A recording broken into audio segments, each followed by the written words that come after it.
none of us would say no to free aero gains, but what about almost free gains? I reckon they're pretty appealing too. So today, we've got a list of aero gains you can make on a tighter budget.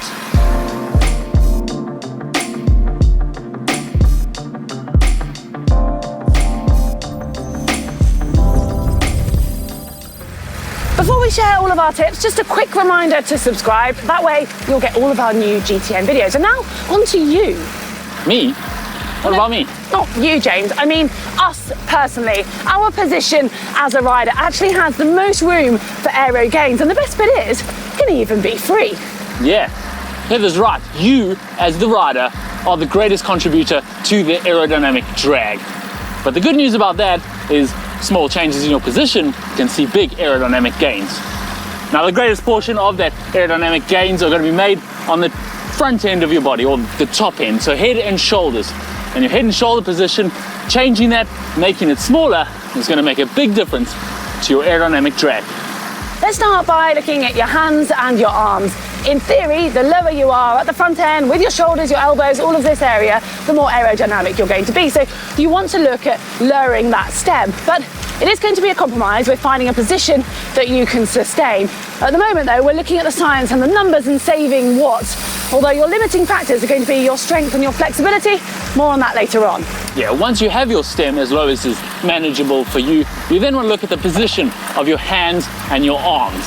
And we can't really look at that without talking about what kind of bike you're on. So if you're already on a TT bike like this, it's made for being in the aero position. But if you're on a road bike like Heather's, you want to look at getting some of these clip-on aero bars. Admittedly, clip-on aero bars aren't free, but they aren't expensive. And when it comes to value for money for aero gains, you can't really do much better. Moving your hands from the base bar or the hoods onto aero bars is going to make a significant difference to your aerodynamics. And when you're doing this, just a note, you probably also want to move your saddle up and forward a bit to get more comfortable in those new aero bars of yours. We've actually got a video on finding your perfect saddle height on our channel. So back to your actual chosen position with these bars, and you've got options and it becomes a bit of a compromise. So for example, if you went into the wind tunnel, you'd find the most aerodynamic position would be to have your bars really close together, low, forwards with your head tucked right in. But let's be realistic here. Who can actually hold that? And remember, you've also got to see where you're going when you're out on the road. So you need to have a play around. If having your bars that bit higher in front of you means you're more comfortable and can maintain it much longer, or a bit wider apart, so you've got more control and can stay there for the full duration, that's going to be far more efficient overall. So you're going to need to do a little bit of trial and error with this one, using all those points we've given you as your target, but also finding what it is that you can actually hold and be comfortable with.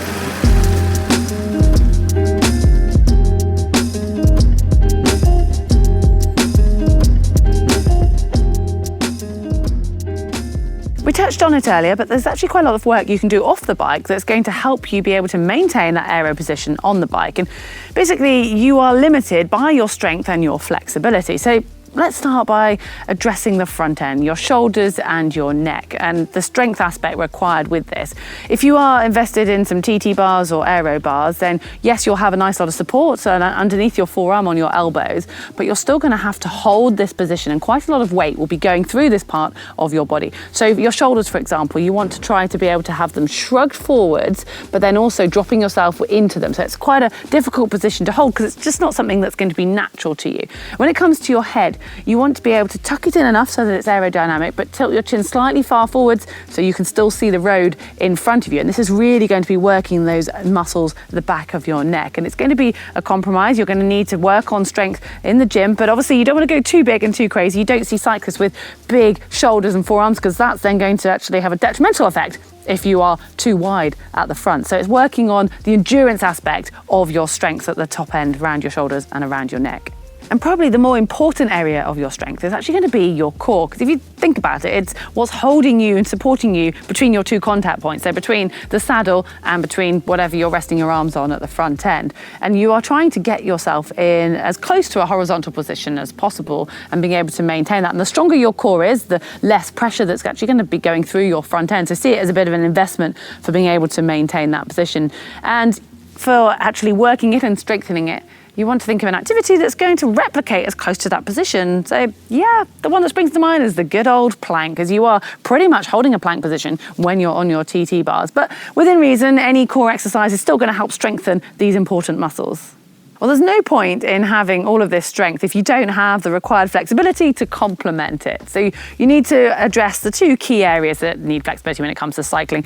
Your shoulders, a little bit of your neck, but mainly your shoulders and your hips. So the shoulders, obviously, for being able to get nice and narrow at the front end and trying to drop your torso within it. And then your hips for getting that flexibility and the angle at the front end so you can get as close to being horizontal as possible. So for this, you want to simply just try to integrate some sort of flexibility work. Initially, try to make it into a bit of a routine that you do some stretches post-ride, because you'll be nice and warm from that, and it's just something you can come in and do before you maybe go and shower. If you do have the capacity to do any more separate stretching, maybe some yoga work, that's brilliant because it will work your full body, or even focusing purely on your hip flexors or whatever area you identify as needing the most work. But I would just say make sure you're always thoroughly warmed up and you don't push into a discomfort when it comes to stretches.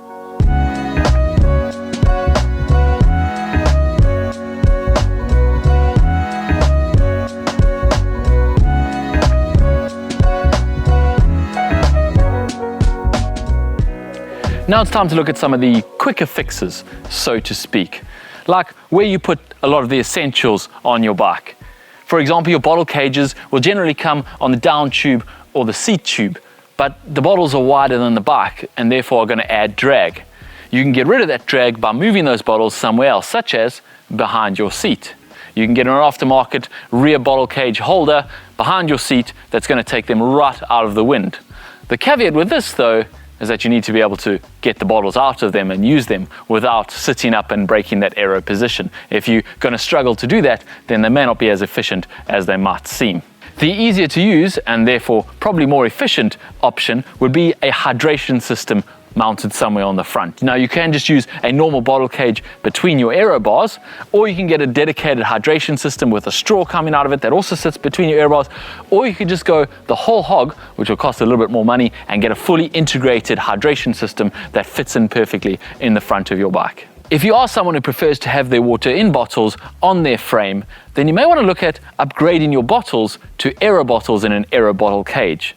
They're a bit more expensive than your normal bottles and bottle cages, but the aerodynamic savings are quite significant.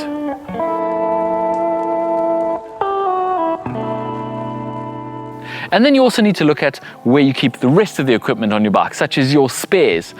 Can you upgrade your saddlebag behind your seat to something smaller and sleeker, or can you move them somewhere more hidden from the wind? Similarly, if you like to carry gels and bars with you, can you find somewhere out of the wind to keep them, such as put in an Aero bento box? You get aftermarket ones for different bikes on the front of your bike. Or if you are someone who still tapes your gels to the top tube, yeah, there are still people who do that, then maybe consider decanting those gels into a single bottle on your frame, an Aero bottle ideally, to save that weight and that aerodynamic penalty that you're going to have from those gels. You can also look at upgrading your helmet to something more aero. Again, there's a cost involved to this, but you could just tape over the vents on your current helmet, which would definitely make it more aero. But you need to bear in mind the conditions that you're going to be racing in on this. Before you go taping over air vents in your helmet, you don't want overheating to slow you down on race day. And then you could really take it to the nth degree if you want to tape up every little hole on your bike. You could put tape over all the bolts and all the cracks and everywhere to really make your bike as slippery as possible. There will be marginal gains in that, but you'd have to weigh up whether it's worth it.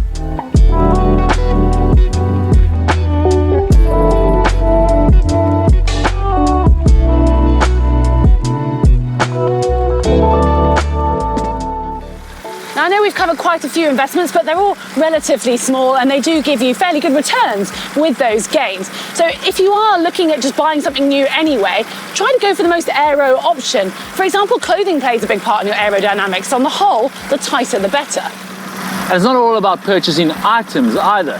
You can also purchase expertise. An hour spent doing aero testing in a velodrome, or an hour spent with an aerodynamic expert on bike fit can make a big difference to your aerodynamic gains, and maybe money very well spent. And then you've also got just time in your position. The more time you practice and ride your bike, the more aero you'll be able to become. You could even look at setting up your bike on the turbo in front of the mirror, and then you can have a look at your position, or you could get a friend to film you or take a photo and watch it back. And I reckon you'll be surprised at how un-aero you are compared to what you think. And I know that's certainly true for me whenever I watch back any of our videos. Yeah, I hope you've enjoyed this video. There are, of course, a lot more things you can do with a big budget. But of course, if there's any aerodynamic hacks you can do for cheap, we'd love to hear about them in the comment section down below. Thanks for watching, and remember to hit that like button if you've enjoyed this video.